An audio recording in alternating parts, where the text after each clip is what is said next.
हेल' लोगोफोर, नोंथांमोनखौ आंनि मोनसे गोदान भिडिअ'आव बरायनानै लाग्रोनाय थाबाय। दायो जोङो माह' इनफेन्ट्रि स्कुलनिफ्राय जोङो दा महेश्वर राजानि बायखोन्दा नेरसोनाव बेरायनो थांनो नागिरदों आरोना। दा जोङो थांगासिनो, नोंथांमोनाबो आंजों लोगोसे नायलांबाय थाबानो जाबाय आरोना।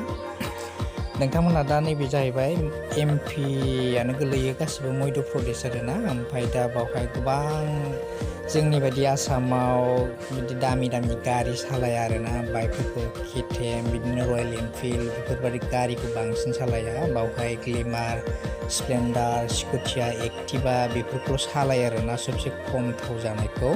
दा गोबां डेभलप, ओमफ्राय जायगाया खिन्थु बिराद गरम जायो, ओमफ्राय गोरान आरोना। बिफां लाइफाङाबो बहुद खम, ओमफ्राय हाग्रा गोथां फिसा फिसा नुनो मोननाय जाया बाहाय बांसिन। दा ओरैबायदि भिउफ्रा मोजां जायो। ओमफ्राय दा जोंहाथ' केमेराया ल' क्वालिटिखायनो मोजां खेबनोबो हानाय जाखायाखै। मानो होनोबा दा जोङो गारियाव दङ। आं दा भिडिअफोरखौ नैबे गारि सिंनिफ्रायनो खेबनानै लानाय जादों आरोना। दा नोंथांमोना आंजों लोगोसे नायलांबाय थाबानो जाबाय आरो। दा बै महेश्वर राजानि बायखोन्दा नेरसोना माबायदि बेखौ आङो नोंसिनो देखायनो हैनोसै आरोना, नायलांबाय थादो। जायगाखौ नोंथांमोना नुखाबाय, नाय माबायदि गोरान जायगायानो आरोना, ओरैबायदि गरम जायो। ओमफ्राय दैनि बहुद प्रब्लेम जायो आरो, बेहाय बरिंसो खुरनाय जायो। नैबेखौ नायनानै ला नोंथांमोना, बै बरिं आरोना। नैबे जाहैबाय बरिं खुरनाय आरोना।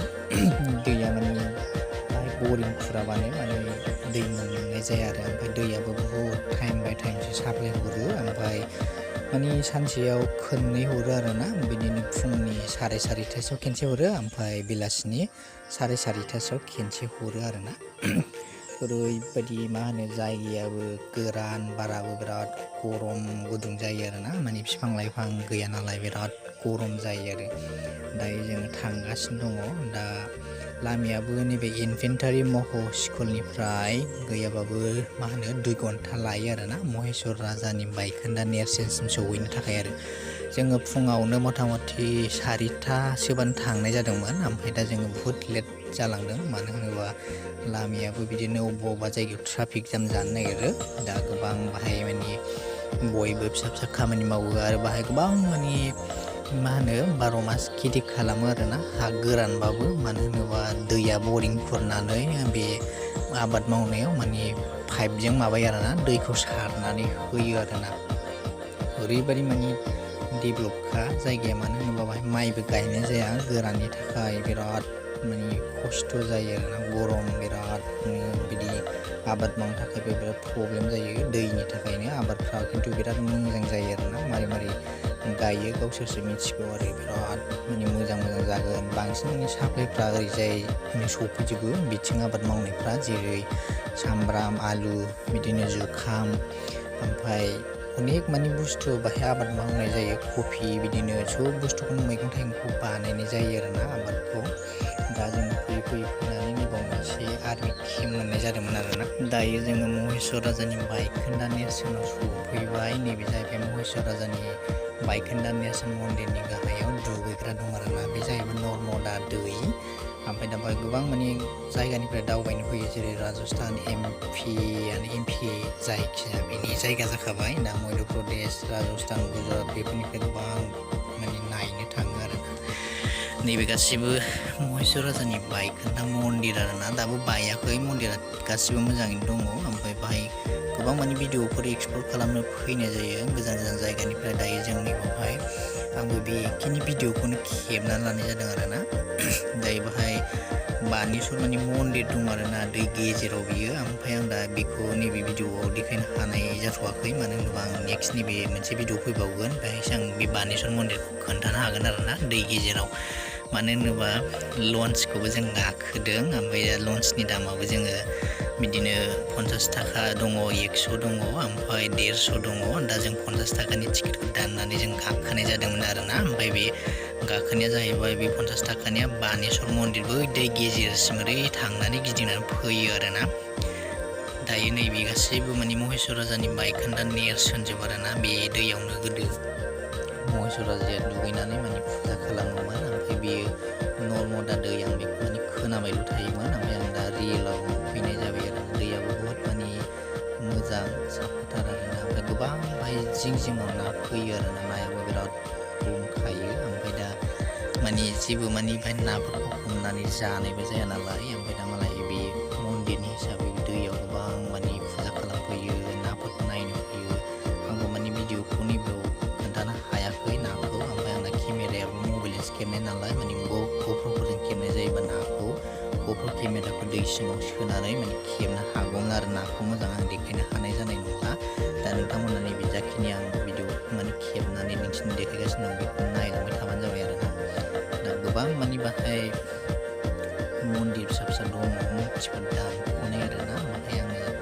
ओरैबायदि माने फार्स्ट टाइम थांनो बिदि माने खबर जानायाव एक्साइटेड जादोंमोन ओमफ्राय दा थांनो मोननानै आं नुफैनाय जाबाय रियेलाव ओमफ्राय नैबे जाहैबाय माने फिसा फिसा बाहाय दै सेराव माने मुर्ति अन्थाइनि दानख'नाय दं आरोना ओमफ्राय नोंथांमोना नुखाबाय दा गासिबो नै बाहाय सोरबा दुगैदों सोरबा बिदिनो जिरायनानै दङ दा जोंबो दुगैदों आंबो दुगैदों बे दैयाव मानो होनोबा बे दैयाव दुगैयोबा बिदिनो थाब उदार जायो मायो होनना गोबां माने मानसिफ्रा फोथायो आरोना बेनि थाखायनो आंबो दुगैनानै फैनाय जादों आरोना ओमफ्राय दा बेफोर गासिबो फिसा फिसा मन्दिर जोबखा नोंथांमोना नुबाय दंगासिनो गासिखौबो दा नैबाहाय गोबां माने हारसा माने जाथिफोरबो दङ मा जाथि बेखौथ' जोंबो मिथिला जाहैबाय दा नैबे जाहैबाय फिसा फिसा मन्दिर आरोना बेवहाय माने दुगैग्राया दैनि ओंखारलांग्रा फिसा फिसा थाखो थाखो गाखोग्रा बानायनानै दोननाय नुखादों नोंथांमोना दायो नैबेसिम दुगैगासिनो गोबां बाहाय माने बेनि दैखौबो माने दै सान्थि हिसाबै लानानै थाङो आरोना सिङाव थब्ल'नानै लानानै फैयो आरो दायो नोंथांमोना नुबाय थागासिनो दंखायो दा गोबां मानसिफ्रानो दुगैदों सोरबा बिदिनो भिडिअ खालामदों सोरबा बिदिनो फट' लादों दैयाव दुगैनानै सोरबाया बिदिनो बै साइडथिं माने खना खना मन्दिर फिसा फिसाखौ माने नायहैगासिनो दं आरोना दायो जों नैबाहाय दुगैनायखौ माखासे आं भिडिअ खेबनाय जादों आरो माने माखासे गोबां दै सेर सेराव माने जिरायनानै दङ ओमफ्राय दायो जोङो बाहाय सोर सोर थाङामोन आंजों सोर सोर लोगोसे आं मारै बे MP मध्य प्रदेशआव बे महिषा राजानि बायखोन्दा नेरसोनसिम सौहैखो आं बेखौ उनाव माने खोन्थालांबाय थानोसै आरोना दा मानो होनोबा आंना चेनेलाबो माने गिदिरबो नङा जाहैबाय दासो माने एसे जाखांफुहांनायनि चेनेल होननानै सानना लानांगोन आरोना माने साबसक्राइबाराबो दाबो 1K थांनाय जायाखै मानो होनोबा आं गोबाव समनिफ्रायनो आं भिडिअखौबो आं आगारबाय थानाय जायाखैमोन माने सिगाङाव आङो बिदिनो वाट्सएप माने स्टेटास माने स्ट'रि बानायनानै होयोमोन आरो गोबां माने अबेयाव बाहाय भिउसबो फैयोमोन ओमफ्राय दा गोबां समाव आं द्रप थादोंमोन ओमफ्राय बिनि उनाव भिउसआबो फैनाय जायाखै साबसक्राइबाराबो एराखै बेसेबा गोबावनि उनाव ओमफ्राय नै आं दा भिडिअ माने लाबोफिननाय जादों आरोना ओमफ्राय आङो उनाव खोन्थालांबाय थागोन आरोना नैबाहाय बिराद माने ना दंमोन आरोना नैबाव नोंसोर नुबाय थागासिनो दंखायो आं खेबदोंमोन आरोना नाखौहाय मासेबो नुनाय जायाखै मानो होनोबा मबाइल केमेराजों खेबनाय नालाय केमेराखौ दै सिङाव खेबनानै माने देखायनो हाया दा नैबाव माने फ्लाम एसे नुदों मारैबा नुयो मोफ्लामनाय ओमफ्राय बे गासिबो नाजोबमोन आरोना दा नाखौ बिराद माने आङो हमनो लुगैलायदों आरोना फुरा माने नायानो जेव माने गोसोम जालायनाय ज' फैयो आरोना ओमफ्राय बेवहाय प्रसाद लांनाय मानायखौ होयोबा ओमफ्य नाया जाफैयो आरो ओमफ्राय मानसिफ्रा गोबां बिदिनो प्रसाद होनानै नाफोरखौ माने हमनो खिलायो आरोना ओमफ्राय नैबाव सासे माने मानसिया नैबाव नै बेखौ नुखादों नोंसोर बे नाखौ माबागासिनो दंमोन आरोना ओमफ्राय नाखौ बिदिनो जेव मानसिफ्रा ओरैनो खाथियाव नायफैयो ओमफ्राय आं नैबाव थानानै खेबदोंमोन आरो ओमफ्राय बैसोरबो दुगैबाय थादोंमोन ओमफ्राय बाहाय सासेया माने नाजों अरजादों आरोना गाराय दंमोन खोमा आथिङाव ओमफ्राय गथ'आ अरजानानै गाखोफैलायलायदों आरोना दैनिफ्राय दा नैबाहाय नोंसोर गोबां माने नुबाय थाखादों आं बेवहायनो खेबजोबनाय जाखादों बांसिनानो आं साइडआव लानाय जायाखै नैबे लन्चमोन ओमफ्राय जों बाहाय बै लन्चखौ गाखोनाय जादों आरोना नैबेथिंनो बानेश्वर मन्दिरा बैलाय लन्च गंसे थांदोंमोन ना ओमफ्राय बेनि दा नैबेजों बानेश्वर मन्दिरा बै दै गेजेराव दं आरोना ओमफ्राय बेहाय हिन्दी फिल्मफ्रावसो आं नुयोमोन दा माने बे मन्दिराव दैयाव थांनानै लन्चजों भिडिअफोर शुट खालामनाय बै फिसा माने रोमै नुहुरदों बे मन्दिरावनो फट'बो लानानै फैयो आरोना मानसिफ्रा ओमफ्राय बाहाय बिदि भिडिअफोरबो बानायहैनाय जायो दा आं बे बाहाय माने बानेश्वर मन्दिरखौ आं खाथियाव खेबनाय जायाखै मोनसे बै लन्च गाखोनायाव नुदों खोमा आं बे भिडिअखौ दाबो मोजां नायफिननाय जायाखै आरोना नैबाव जों लन्च गाखोनायनि सिगां माने दस्रा लन्चआ थांखांनानै फैफिनबायमोन आरोना दा जोंबो नैबे लन्च फैखांनायनि उनावनो लन्चखौ जों टिकेट दाननानै गाखोनाय जादों आरोना बाहाय माने गोबां बे मन्दिराबो गिदिरथार नालाय गोलाव ओमफ्राय बिनि ओरै खर'जों बिराद मानसि दंमोन आरोना दुगैदों सोरबा बिदिनो भिडिअ खालामदों ओमफ्राय सोरबा बिदिनो फटक माने शुट खालामदों बाहायनो माने फटक केमेराफोर मोजां नङाबाबो माने DSLRफोरजों खेबनानै बावनो बुखांखायो आरोना